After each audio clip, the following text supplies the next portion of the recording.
Bismillahirrahmanirrahim. Assalamualaikum warahmatullahi wabarakatuh.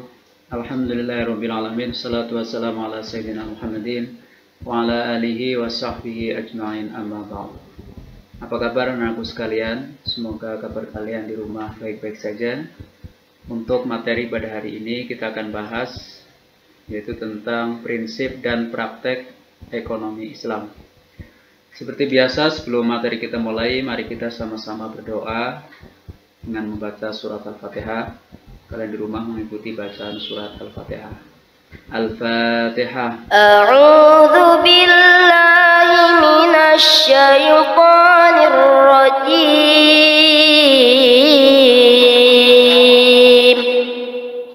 Bismillahirrahmanirrahim.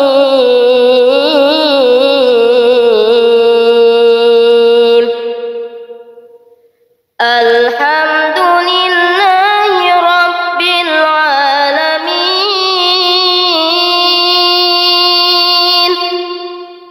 Ar-Rahmanir Rahim.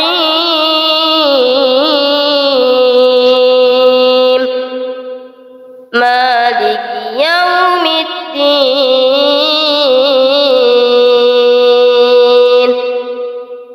Iyyaka na'budu wa iyyaka nasta'in. Ihdinas siratal mustaqim. Siratal ladzina an'amta 'alaihim ghairil maghdubi 'alaihim waladdallin.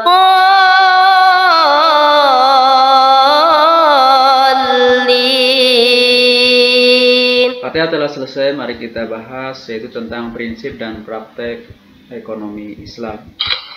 Yang pertama, pengertian muamalah. Muamalah merupakan bagian dari hukum Islam yang mengatur hubungan antara seseorang dan orang lain, baik seorang itu pribadi maupun berbentuk badan hukum seperti perseroan, firma, yayasan, dan negara. Contohnya adalah jual beli, sewa menyewa, perserikatan di bidang pertanian maupun perdagangan, serta perbankan dan asuransi yang islami. Yang kedua adalah asas-asas transaksi ekonomi dalam Islam. Yang pertama, pihak-pihak yang bertransaksi harus memenuhi kewajiban yang telah disepakati dan tidak boleh saling mengkhianati. Dalam hal ini Allah Subhanahu wa taala berfirman dalam surat Al-Maidah ayat 1, A'udzubillahi minasyaitonirrajim. Bismillahirrahmanirrahim. Ya ayyuhalladzina amanu aufu bil uqudi uhillat lakum bahimatul an'ami illa ma yutla 'alaikum ghairu mukhillis shaidi wa antum hurum. Innallaha yahkumu ma yurid. Artinya, hai orang-orang yang beriman, penuhilah akad-akad itu. Dihalalkan bagimu binatang ternak kecuali yang akan dibacakan kepadamu. Yang demikian itu dengan tidak menghalalkan berburu ketika kamu sedang mengerjakan haji. Sungguhnya Allah menetapkan hukum-hukum menurut yang dikehendakinya. Surat Al-Maidah ayat 1. Terus yang kedua adalah syarat-syarat transaksi dirancang dan dilaksanakan dengan penuh tanggung jawab, tidak menyimpang dari hukum, syarat, dan adab sopan santun. Yang ketiga, setiap transaksi dilakukan secara sukarela tanpa adanya paksaan dari pihak manapun. Allah Subhanahu wa taala berfirman dalam surat An-Nisa ayat 29, A'udzubillahi minasyaitonirrajim. Bismillahirrahmanirrahim. Alam taro ilal ladzina yuzakkuna anfusahum balillahu yuzakki man yasha wa la yudlamuna fatila. Artinya, hai orang-orang yang beriman, janganlah kamu saling memakan harta sesamamu dengan jalan yang batil, kecuali dengan jalan perniagaan yang berlaku dengan suka sama suka di antara kamu. Dan janganlah kamu membunuh dirimu, sesungguhnya Allah adalah Maha Penyayang kepadamu. Quran Surat An-Nisa ayat 29. Yang keempat, setiap transaksi dilandasi niat yang baik dan ikhlas karena Allah, ya. sehingga terhindar dari penipuan, kecurangan, dan penyelewengan. Nabi Muhammad SAW melarang jual beli yang mengandung unsur penipuan. Hadis riwayat Muslim. Yang kelima, adat kebiasaan atau urf yang tidak menyimpang dari syara boleh digunakan untuk menentukan batasan dalam transaksi. Nabi SAW bersabda, al-ibadatu asyratun ajza'in tis'atu minha fi thalabil halal. Rawahu As-Suyuti. Ibadah itu terdiri dari 10 bagian. 9 bagian daripadanya terdapat pada mencari rizki yang halal. Hadis riwayat As-Suyuti. Yang ketiga adalah penerapan transaksi ekonomis dalam Islam. Yang pertama, jual beli. Pengertian, dasar hukum, terus hukum jual beli. Jual beli ialah persetujuan saling mengikat antara penjual, yakni pihak yang menyerahkan atau menjual barang, dan pembeli sebagai pihak yang membayar atau membeli barang yang dijual. Nabi SAW bersabda, nahan Nabi SAW ambei'ul horori. Rawahu Muslim. Artinya, Nabi Muhammad SAW telah melarang jual beli yang mengandung unsur penipuan.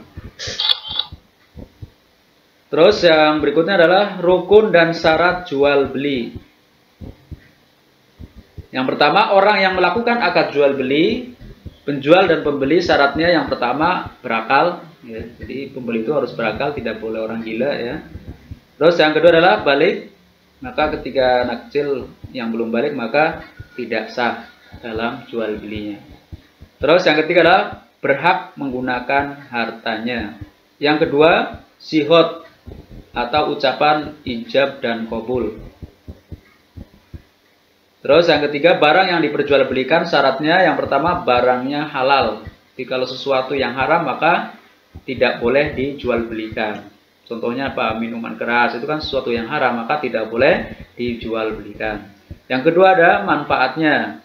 Yang ketiga, barang ada di tempat atau sudah tersedia di tempat lain. Yang keempat, milik si penjual atau berada di bawah kekuasaannya. Terus zat, bentuk, kadar, dan sifatnya diketahui kedua pihak. Jadi harus jelas warnanya seperti apa, ya bentuknya seperti apa, harus keduanya itu harus sama-sama tahu, biar tidak rugi nantinya ya. Terus yang berikutnya adalah nilai barang yang dijual berupa uang. Syaratnya harga jual harus jelas jumlahnya. Terus nilai tukar barang dapat diserahkan pada saat transaksi. Apabila transaksi dengan barter atau al-muqayyadah, maka tidak boleh dengan barang yang haram ya. Intinya sesuatu yang haram itu tidak boleh dijual belikan. Terus yang berikutnya adalah khiyar. Khiyar adalah hak memilih bagi si penjual dan si pembeli untuk meneruskan jual belinya atau membatalkan karena adanya sesuatu hal, misalnya cacat pada barang, ya itu boleh membatalkan ya. Terus hukum Islam memperbolehkan hak khiyar, itu agar tidak ada penyesalan. Jika ada penyesalan dalam jual beli, maka sunnah untuk membatalkan dengan cara mengembalikan barang kepada penjual. Nabi SAW bersabda, man aqala akhau bai'an aqalallahu atratahu yaumal qiyamah. Rawahu Tabrani. Artinya, barang siapa yang rela mencabut jual beli terhadap saudaranya, maka Allah pun akan mencabut kerugiannya di hari kiamat. Hadis riwayat Tabrani. Terus yang berikutnya adalah macam-macam jual beli. Yang pertama, jual beli yang sah, terpenuhi rukun dan syaratnya. Yang kedua, jual beli yang tidak sah, tidak terpenuhi rukun dan syaratnya. Contoh, jual beli sesuatu yang termasuk najis, misalnya bangkai, ya, daging babi, itu tidak sah hukumnya. Terus yang kedua, jual beli air mani hewan ternak. Dalam hal ini, Nabi SAW bersabda, nahan Nabi SAW an masabil fahli. Rasulullah SAW telah melarang menjual mani hewan. Hadis riwayat Bukhari. Terus yang berikutnya adalah jual beli anak hewan yang masih berada dalam kandungan, itu pun tidak boleh ya. Jadi masih mama punya kambing, dia lagi hamil, terus anaknya sebelum lahir dijual, maka tidak boleh. Rasulullah SAW bersabda, Rasulullah SAW naha ambain habalil hablah, rawahul Bukhari wa Muslim. Artinya bahwa Rasulullah SAW telah melarang menjual anak hewan yang masih berada dalam perut induknya.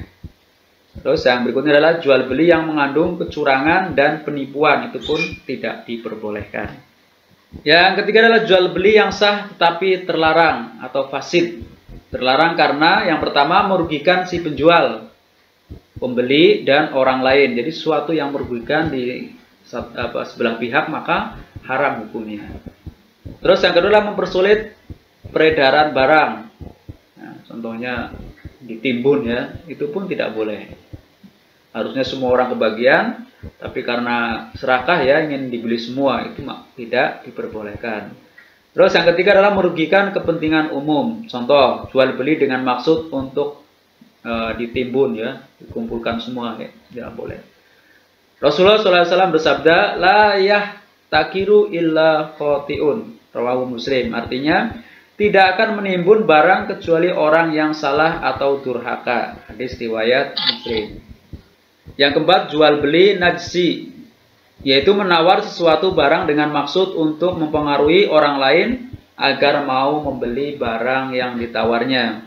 Sedangkan yang menawar barang tersebut adalah teman si penjual. Nabi SAW bersabda, nahan Nabi SAW anin najsi. Artinya Rasulullah SAW melarang jual beli dengan cara najsi. Hadis riwayat Bukhari dan Muslim. Yang kelima adalah monopoli, yaitu menimbun barang agar orang lain tidak membeli walaupun barang telah melampaui harga pasaran.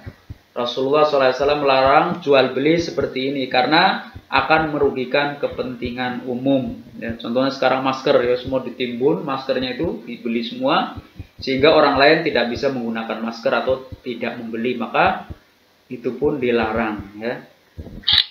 Yang berikutnya adalah simpan pinjam. Rukun dan syarat utang piutang atau simpan pinjam atau simpan pinjam meminjam menurut hukum Islam adalah yang pertama, yang berpiutang dan yang berutang syaratnya yang pertama sudah balik dan berakal sehat. Jadi yang utang itu harus balik, harus sehat. Kalau orang gila maka tidak boleh. Yang kedua, yang berpiutang tidak meminta pembayaran melebihi pokok piutang. Contohnya utang 100.000, maka nanti kembaliannya 150. Itu tidak boleh. Maka itu akan menjadi riba. Yang ketiga adalah peminjam tidak boleh menunda-nunda pembayaran utangnya. Pinjam selama 1 bulan. Maka ketika sudah 1 bulan maka harus segera dilunasi. Dalam hal ini Rasulullah SAW bersabda, yaitu tentang orang yang membeli hutang dan peminjam, yaitu orang yang memberi hutang dan peminjam. Artinya setiap piutang yang sengaja untuk mencari manfaat atau pembayaran lebih adalah riba. Jadi sesuatu yang berlebih itu adalah riba. Hadis berikutnya, matlul ghaniyu dzulmun. Orang yang mampu yang melalaikan kewajiban membayar hutangnya adalah zolim. Mama sudah punya uang, kalian berhutang terus ditunda-tunda, maka termasuk zolim. Hadis riwayat Ahmad dan Tirmizi.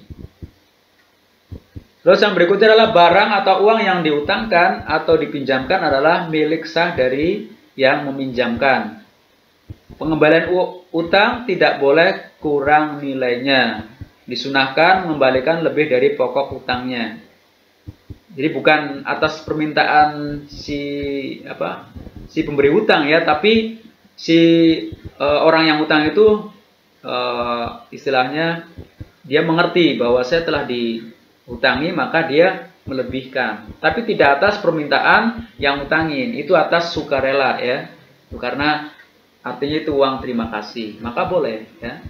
Dalam hal ini Rasulullah SAW bersabda, yarukum ahasinukum kodoan. Artinya orang yang paling baik di antara kamu ialah orang yang membayar utangnya dengan lebih baik. Artinya dilebihkan ya. tapi tidak atas permintaan yang memberi hutang, ya. Terus yang berikutnya adalah ijaroh. Pengertian ijaroh, menurut bahasa ijaroh berarti upah, sewa, jasa atau imbalan. Mazhab Syafi'i mendefinisikan ijaroh sebagai transaksi dengan imbalan tertentu. Terus yang kedua, dasar hukum ijaroh. Rasulullah SAW bersabda, "Uqtul ajiro qabla ayyajifa murukohu." Artinya, berikanlah upah jasa kepada orang yang kamu pekerjakan sebelum kering keringatnya. Jadi, kalian menyuruh orang untuk bekerja, maka bayarlah sebelum keringat mereka kering. Artinya harus segera dibayarkan, tidak boleh ditunda-tunda. Kalau sudah waktunya gajian, langsung dibayarkan. Tidak boleh nunggu bulan depan. Terus Allah Subhanahu wa taala berfirman dalam surat Az-Zukhruf ayat 32, A'udzubillahi minasyaitonirrajim. Bismillahirrahmanirrahim. Ahum yaksimuna rahmata rabbika nahnu qasamna bainahum ma'isyatahum fil hayatid dunya wa rafa'na ba'dahum fawqa ba'd. Darajatil liyattakhidha ba'duhum ba'da sukhriya wa rahmatu rabbika khairum mimma yajma'un. Artinya, apakah mereka yang membagi-bagi rahmat Tuhanmu? Kami telah menentukan antara mereka penghidupan mereka dalam kehidupan dunia. Dan kami telah meninggikan bagian mereka atas bagian yang lain, beberapa derajat, agar sebagian mereka dapat mempergunakan sebagian yang lain. Dan rahmat Tuhanmu lebih baik dari apa yang mereka kumpulkan. Quran Surat Az-Zukhruf ayat 32. Terus yang berikutnya adalah macam-macam ijaroh. Yang pertama, ijaroh yang bersifat manfaat, seperti sewa menyewa rumah, toko, kendaraan, dan aneka busana dan lain-lain, ya. Terus yang kedua, ijaroh yang bersifat pekerjaan dengan cara mempekerjakan orang untuk sesuatu pekerjaan. Contohnya pembantu rumah tangga, ya, terus buruh bangunan, tukang jahit, dan tukang sepatu. Rukun dan syarat ijaroh. Rukun ijaroh yang pertama, orang yang berakad. Jadi sebelum bekerja harus akad. Ya, kerjanya bayarnya berapa bulan sekali atau berapa minggu sekali, ya. Apakah bulanan atau harian atau mingguan, itu harus berakad. Terus jumlahnya dalam sebulan itu berapa harus tahu, ya. Terus yang kedua, sewa atau imbalan. Terus yang ketiga adalah manfaat. Yang keempat, sigot atau ijab qabul. Yang berikutnya adalah syarat ijaroh. Yang pertama, kedua orang yang bertransaksi balik dan berakal sehat. Yang kedua, kedua belah pihak bertransaksi dengan kerelaan. Yang ketiga, kondisi barangnya diketahui dan manfaat bagi penyewa. Yang keempat, objek ijaroh bisa diserahkan dan dipergunakan secara langsung dan tidak cacat. Yang kelima, ijaroh merupakan sesuatu yang dihalalkan menurut syara. Yang keenam, hak yang disewakan tidak termasuk suatu kewajiban bagi penyewa. Yang ketujuh, objek ijaroh adalah sesuatu yang bisa disewakan. Yang kedelapan, upah atau sewa dalam transaksi ijaroh harus jelas. Mau menyewakan motor, ya, dalam jangka 1 bulan. Ya, nanti sewanya berapa? Mau 500.000 atau 1 juta. Harus jelas, ya, dalam akad itu. Terus yang berikutnya adalah sifat akad atau transaksi ijaroh. Jumhur ulama berpendapat bahwa akad atau transaksi ijaroh bersifat mengikat kecuali ada cacat atau barang tersebut tidak bisa dimanfaatkan. Karena bersifat mengikat, kematian salah satu pihak yang menyewa atau penyewa tidak membatalkan ijaroh. Manfaat dari sewa menyewa termasuk harta yang bisa diwariskan. Terus yang berikutnya adalah tanggung jawab orang yang diupah atau digaji. Ijaroh yang berupa pekerjaan, apabila orang yang di pekerjaan itu bersifat pribadi, maka seluruh pekerjaan yang ditentukan untuk dikerjakan menjadi tanggung jawabnya. Maka kalian bekerja di sebuah pabrik, kalian diberi tanggung jawab apa itu, maka itu adalah tanggung jawab kalian sebagai pekerja. Maka harus dilakukan dengan baik. Ulama fikih sepakat apabila objek yang dikerjakan rusak di tangan pekerja bukan karena kelalaian dan tidak ada unsur kesengajaan, maka pekerja tidak dapat dituntut atau ganti rugi. Tapi kalau disengaja, maka harus diganti rugi. Yang selanjutnya adalah kerjasama ekonomi dalam Islam. Yang pertama, syirkah. Syirkah yaitu persekutuan antara dua orang atau lebih yang bersepakat untuk bekerja sama dalam suatu usaha yang keuntungan atau hasilnya untuk mereka bersama. Kerjasama lah ya. Syirkah yang sesuai syarat bertujuan untuk kesejahteraan bersama merupakan salah satu bentuk ta'awun. Allah Subhanahu wa taala berfirman dalam surat Al-Maidah ayat 2, A'udzubillahi minasyaitonirrajim. Bismillahirrahmanirrahim. Wa ta'awanu 'alal birri wat taqwa wa la ta'awanu 'alal itsmi wal 'udwan. Artinya, dan tolong-menolonglah kamu dalam mengerjakan kebajikan dan takwa, dan janganlah tolong-menolong dalam berbuat dosa dan pelanggaran. Quran surat Al-Maidah ayat 2. Syirkah yang sesuai dengan ketentuan syara. Syirkah tersebut dilaksanakan dengan niat ikhlas karena Allah, terus sabar, tawakal, dan jujur. Terus saling percaya antara sesama anggota syirkat, bersih dari unsur-unsur kecurangan atau penipuan. Jadi harus saling terbuka ya, tidak boleh curang ya, kalau mau kerjasama. Yang berikutnya adalah syarikat kerja, yaitu gabungan dua orang atau lebih untuk bekerja sama dalam suatu jenis perusahaan dan pembagian keuntungannya dibagi sesuai dengan perjanjian. Dan selanjutnya manfaat syarikat kerja, yaitu yang pertama menjalin hubungan persaudaraan, yang kedua memenuhi kebutuhan dan meningkatkan kesejahteraan. Terus yang ketiga menyelesaikan pekerjaan besar bersama untuk kepentingan umat manusia. Yang keempat melahirkan kemajuan dalam segala bidang. Terus yang selanjutnya adalah mudarobah atau kirot. Mudarobah yaitu pemberi modal dari pihak modal kepada seseorang yang akan memperdagangkan modal dengan ketentuan bahwa untung rugi ditanggung bersama sesuai dengan perjanjian. Hukum mudarobah adalah mubah atau boleh sesuai dengan firman Allah.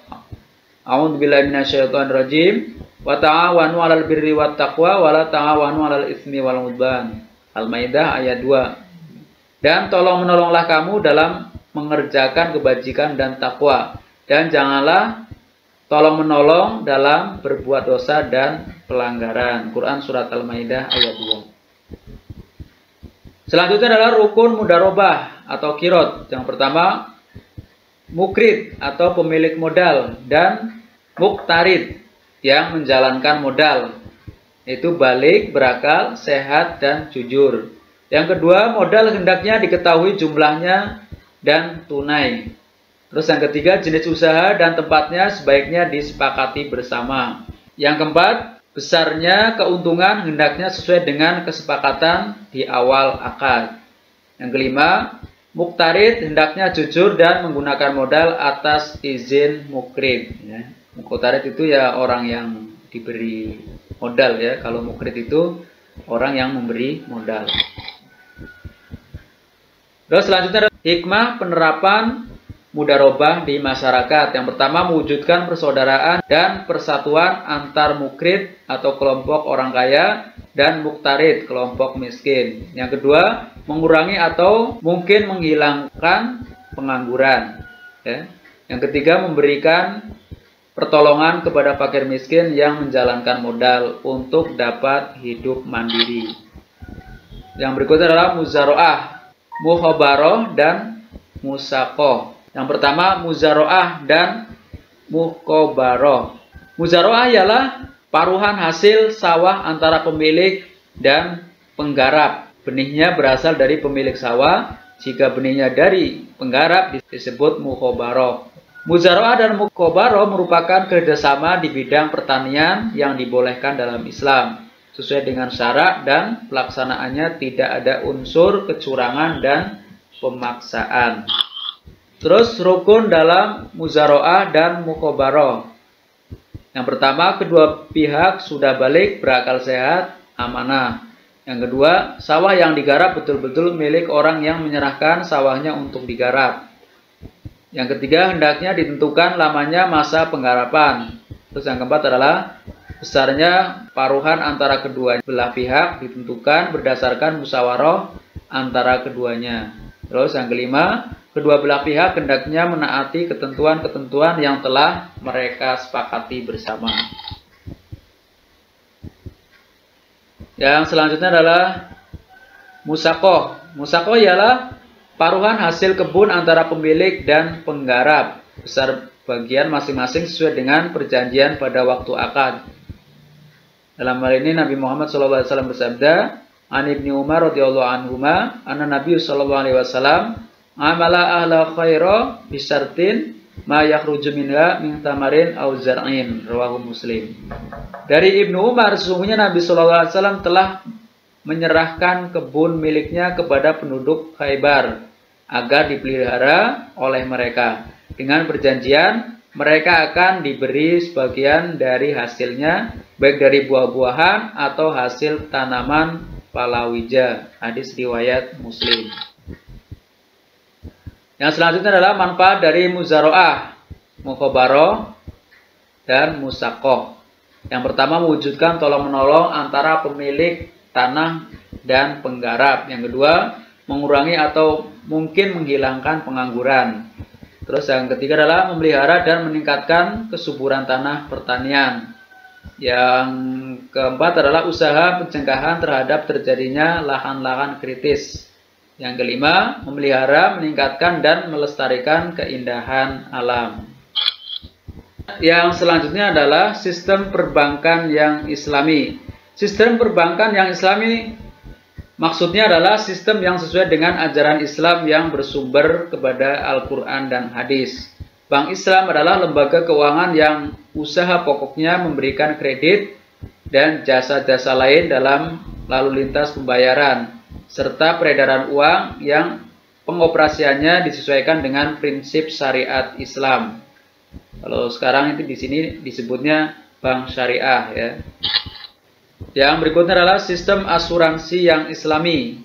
Asuransi menurut bahasa berarti pertanggungan atau at-ta'min.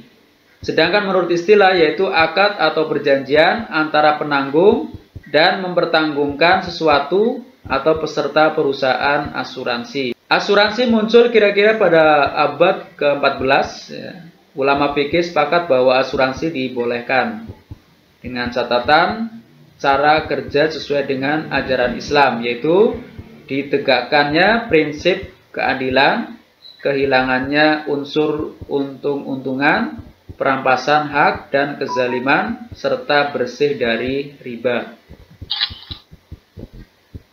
Yang selanjutnya adalah prinsip asuransi Islam, ta'awun ya, saling tolong-menolong. Allah Subhanahu wa taala berfirman dalam surat Al-Maidah ayat 2, A'udzubillahi minasyaitonirrajim. Bismillahirrahmanirrahim. Wa ta'awanu 'alal birri wat taqwa wa la ta'awanu 'alal itsmi wal 'udwan. Al-Maidah ayat 2. Dan tolong-menolonglah kamu dalam mengerjakan kebajikan dan takwa, dan jangan tolong-menolong dalam berbuat dosa dan pelanggaran. Quran surat Al-Maidah ayat 2. Sekian pembahasan pada hari ini. Semoga bisa diambil manfaatnya, dan apabila banyak kesalahan, saya mohon maaf. Dan sebelum saya akhiri, saya ingatkan untuk mengisi daftar hadir di kolom komentar serta berikan kesimpulan. Sekian saya akhiri. Assalamualaikum warahmatullahi wabarakatuh.